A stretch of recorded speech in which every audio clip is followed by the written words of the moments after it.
Group 1. My name is George Lee. I'm Agnes Jose. Carlos de los Santos.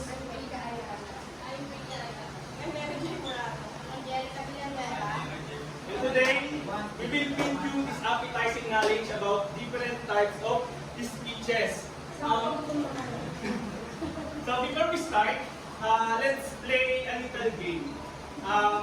I-guess nyo lang kung ano to. Very good. First base. Correct? Wow, correct.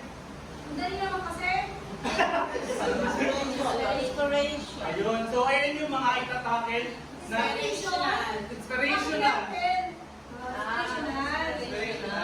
Correct. Pwede na yun.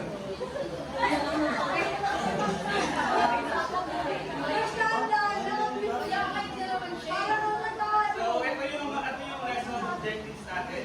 Distinguish types of speeches according to purpose. Use principles of effective speech delivery in different contexts. And differentiate the type of speech delivery.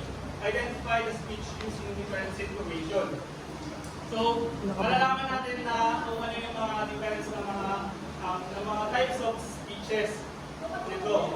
So, a speaker communicates for 5 reasons, which is called functional communication. But a speaker also creates a speech based on the purpose he or she wants to achieve. These purposes are called the goals of speech. It becomes obvious as the speaker shows through the speech what he or she wants to achieve.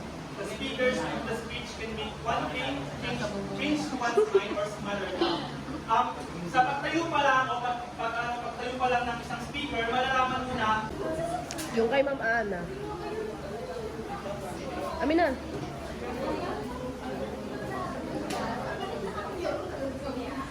Ano ba yan? Napakalakas ng driving.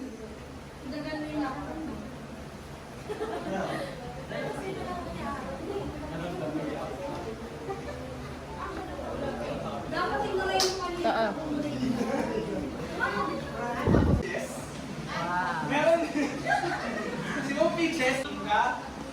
Ano yun yung so Narito po kami upang pag-aralan kung bakit ang nalagayan pangwika sa lalawigan ng Cavite. Ano ang unang pumapasok sa ating isipan? Isa sa mga natatakot Naglalayon sa iyo ang malalim na usaya ng wika.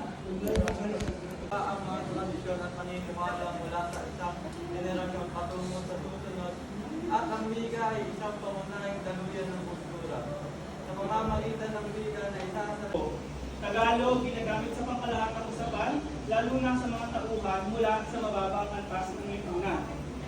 Ang Ingles, makikita dito na ito yung influence ng Western culture at mga colonizers sa atin. Kasi itong pelikula na to, sinakop tayo dito, yung storytelling story nito, sinakop tayo ng mga ibang taga-ibang bansa.